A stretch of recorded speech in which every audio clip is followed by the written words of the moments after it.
Juan Kapitulo 6, versikulo 35. Si Jesus miingon kanila, "Ako mao ang pan nga naghatag sa kinabuhi. Ang muari kanako dili nagayod gutomon, ug ang mutuo kanako dili nagayod uhawon."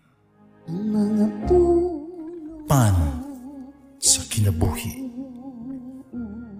Maglikon unta sa mong pagtuo ug gagaka kami sa pagtuman sa imong mahal nga kasuguan.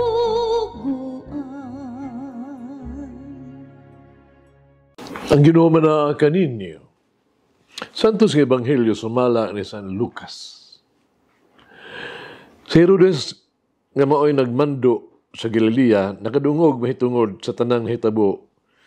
Kung nalibog siya pag-ayo, kay may mga tao man nga nag-ingon nga nabanhaw si Juan nga magubunyag. Nag-ingon usab ang uban nga ibalik si Elias. Sa tang uban, miingon pagayod nga nabuhi ang usa ka propeta kani adto. Mingon si Herodes, ipapanggutan ko na si Juan. Busa kinsa man di ay kining tawhana nga daghamang mga butang nga akong nadungog mahitungod kaniya. Umidugang ang iyang tinguha sa pagkikita kang Jesus. Ay Ebanghelyo sa Ginoo. Pasalamati ang Ginoo kay siya maayo. Ang iyang gugma mulungtad hangtod sa kahangturan. Pasalamati ang Diyos sa tanang mga Diyos. Ang iyang gugma malungtaron.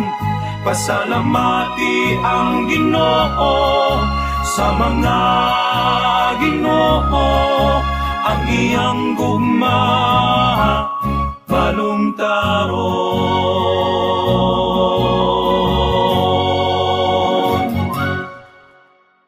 Si Herodes nakadungog og daghang mga maayong butang mahitungod kang Jesus. O gusto niyang makita sa Jesus. Ngano man, dili gitungod sa pagtuo, dili gitungod sa pagdaig. Gusto niya makita si Jesus tungod lang sa kakuryoso. Si Herodes miingon, si Juan ako nang ipapanggutan sa ulo. Niya na si Herodes naguna-huna nga si Juan nibalik aron pagsamok panimalos kaniya aron sa tabugat nga krimen nga inahimo.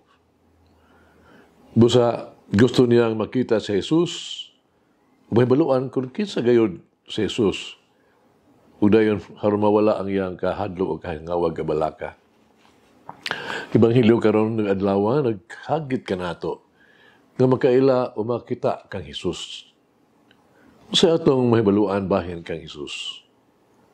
Ang pagkaila kang Jesus nanginahanglan og personal nga kasinatian. Bugos nga pag-ila kang Jesus mao ang pagtugyas ng kaugalingon ngadto kaniya. Pagsalikway sa tuang mga personal nga ambisyon. Gusto ba kayo datong makita sa Jesus? Ang pagkita kang Jesus mao ang pagbasol sa tuang mga sala. Ang pagpakita kang Jesus mao ang pagbag-o o pagpihaangay sa tuang kinabuhi, sa iyang kinabuhi.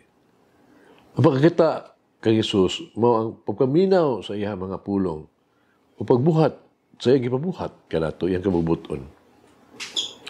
Ang tinong makakita kang Jesus mga paghatag o pagmahal, paghatag o kapasayloan ni atong kanunay kanangayo sa tuang gugma o pasaylo. Ang pagtanaw kang Jesus mao ang pagtabang, pag-ayo, pag-alagad, pagluwas ni atong nawala katong gipasagdan ug katong gidaog-daog. Kinalang pangitaon nato sa Jesus. O si Jesus anaa sa buhi ng mga tao sa atong palibot. Labi na ni adto nang ginahanglan sa tuang kalagaran o luwasunon. Si Jesus anaa sa to ang taliwala. Naghangyo ka nato sa pagbuhat og usa ka butang ug nasulti ka nato nga kita mahisama ta kaniya. At gilanon sa grupo sa mga turista, nagbakta sa bukiran sa Alps pa. Doon giya nila, ang espresyado kayo nga giya, yung uban kanila. Sa doon na sila sa kinatumyan sa summit, ang usa ka batanuong lalaki, excited kayo, mahinamon kayo siya, midagan sa paingon sa talan-awon nga dapit, murabag dito sa may pangpang pa. Aron makapaton siya mas maayo o nindot kayo nga view, nga panoramic view sa lugar. Apan dihay kusog nga hangin. Dihay kalit nga hurus sa kusog nga hangin. Hapit nga siya mapadpad, no? May nalang kay giabot siya, gigunitan siya, o gibira siya pagpaubos sa giya. Sila may ingon kaniya, ang mga giya. Luhod ka, sir. Luwas ka lang dinhi kung magluhod ka. Hagit kinabuhi. Unsa kalawom ang akong pagkaila kang Hesus. Unsa kalawom ang akong pahigugma o pag-alagad kang Hesus. Nag-ampo kita. Minahal nga atong Ginoong Hesus ug atong Dios nga magluluwas. Nag-ampo ako nga unta nga ako mas makaila kanimo. Ako mas mahigugma kanimo.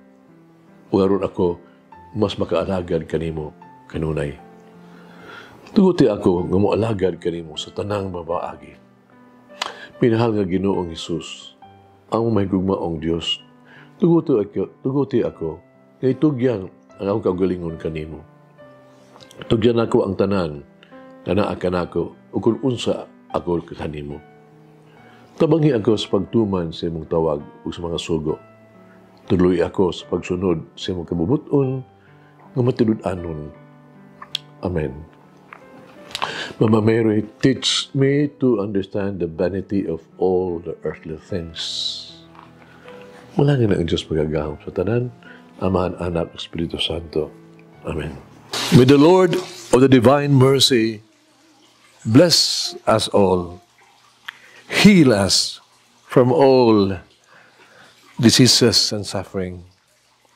Ayun unta niya kita. Tanang mga sakit na sa lawas.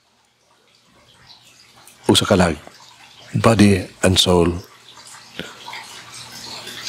In the name of the Father, the Son, and of the Holy Spirit. Jesus, I trust in you.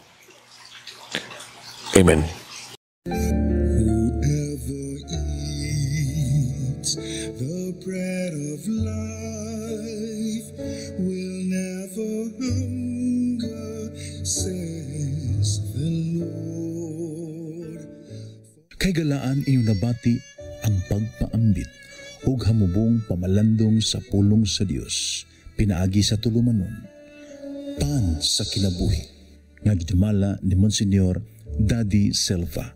Hangtod na usab sa sunod higayon, daghang salamat.